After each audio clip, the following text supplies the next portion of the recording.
जय हिंद साथियों, नमस्कार। एक बार आप सभी साथियों का फिर से स्वागत है आपके अपने YouTube चैनल एग्जाम गुरु सेंटर में। साथियों, आज है 19 फरवरी। 19 फरवरी के जितने भी महत्वपूर्ण करंट अफेयर्स के क्वेश्चन बनेंगे उन्हें हम आप सभी साथियों तक शेयर कर रहे हैं। आप सभी साथी सेशन को पूरा देखिएगा, अगर पसंद आए तो एक लाइक अवश्य करिएगा। ठीक है साथियों, सेशन स्टार्ट करते हैं। देखते हैं पहला प्रश्न। पहला प्रश्न है, हाल ही में अंतर्राष्ट्रीय बाल कैंसर दिवस कब मनाया गया? 4 फरवरी, 10 फरवरी, 15 फरवरी या इनमें से कोई नहीं? साथियों, सही उत्तर होगा ऑप्शन नंबर सी, 15 फरवरी। साथियों, अंतर्राष्ट्रीय बाल कैंसर दिवस जो प्रत्येक वर्ष 15 फरवरी को मनाया जाता है, यह एक वैश्विक अभियान है जिसका उद्देश्य है बाल कैंसर के बारे में जागरूकता बढ़ाना और युवा कैंसर मरीजों और उनके परिवार के लिए बेहतर उपचार और समर्थन की वकालत करना। साथियों, अब बात आई है महत्वपूर्ण दिवस वाली, तो आइए देख लेते हैं इस मंथ में अभी तक जितने भी महत्वपूर्ण दिवस मनाए गए हैं। साथियों, सबसे पहले 2 फरवरी को विश्व आर्द्रभूमि दिवस मनाया गया। 4 फरवरी को विश्व कैंसर दिवस मनाया गया।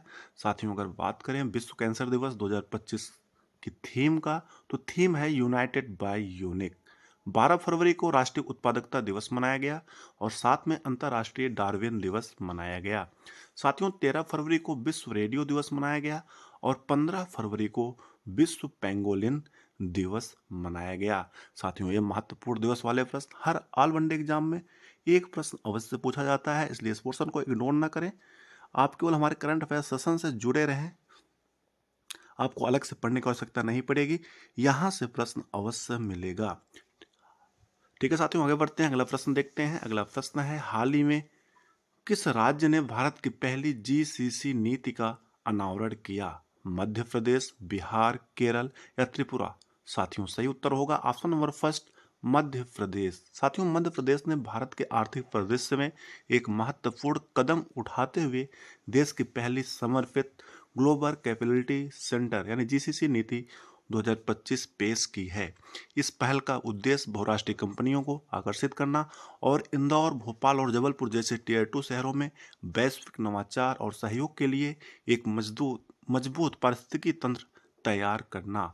साथियों, अब बात आई है मध्य प्रदेश की, तो आइए देख लेते हैं मध्य प्रदेश के बारे में। मध्य प्रदेश साथियों, अगर मैप में देखा जाए तो यहाँ पर स्थित है। गठन हुआ था 1 नवंबर 1956 ईस्वी को। राजधानी है भोपाल, सबसे बड़ा शहर है इंदौर। मुख्यमंत्री है मोहन यादव, राज्यपाल है मंगूभाई छगन भाई पटेल।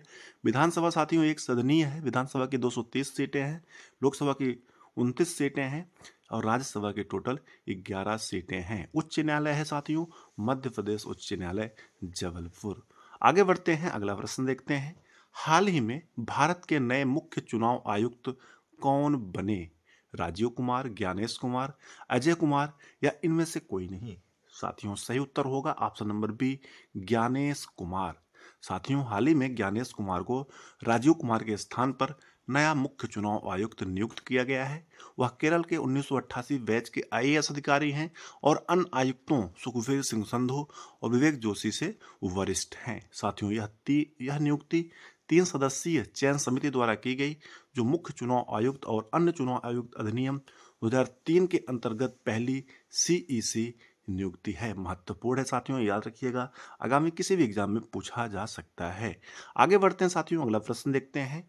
प्रधानमंत्री योग पुरस्कार 2025 का आयोजन कौन सा मंत्रालय कर रहा है?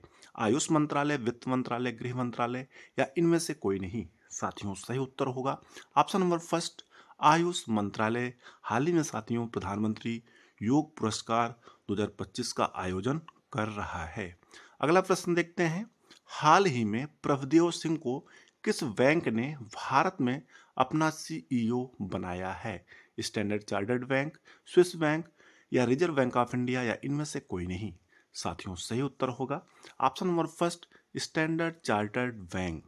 साथियों, भारत और दक्षिण एशिया के लिए स्टैंडर्ड चार्टर्ड बैंक ने reserve bank of India RBI से प्रभदेव सिंह को अपना मुख्य कार्यकारी अधिकारी नियुक्त करने की मंजूरी प्राप्त की है। साथियों, प्रभदेव सिंह जो कॉरपोरेट बैंकिंग में एक अनुभवी नेता और जेपी मॉर्गन इंडिया के पूर्व सीईओ हैं, ये 1 अप्रैल 2025 से इस नई भूमिका का कार्यभार संभालेंगे। आगे बढ़ते हैं साथियों, अगला प्रश्न देखते हैं। हाल ही में किसके द्वारा धरती का सबसे स्मार्ट एआई ग्रोक का अनावरण किया गया? एलन मस्क, मार्क जुकरबर्ग, सुंदर पिचाई या इनमें से कोई नहीं? साथियों सही उत्तर होगा option number first, Elon Musk. हाल ही में एलन मस्क की एआई कंपनी को नया और smart AI chatbot Grok 3 launch किया है। यह एक डेमो इवेंट के दौरान मस्क ने कहा, हम ग्रोक 3 को पेश करने के लिए बहुत एक्साइटेड हैं, जो हमारे हिसाब से ग्रोक 2 से बहुत अपग्रेडेड है। महत्वपूर्ण है साथियों, याद रखिएगा। आगे बढ़ते हैं, अगला प्रश्न देखते हैं।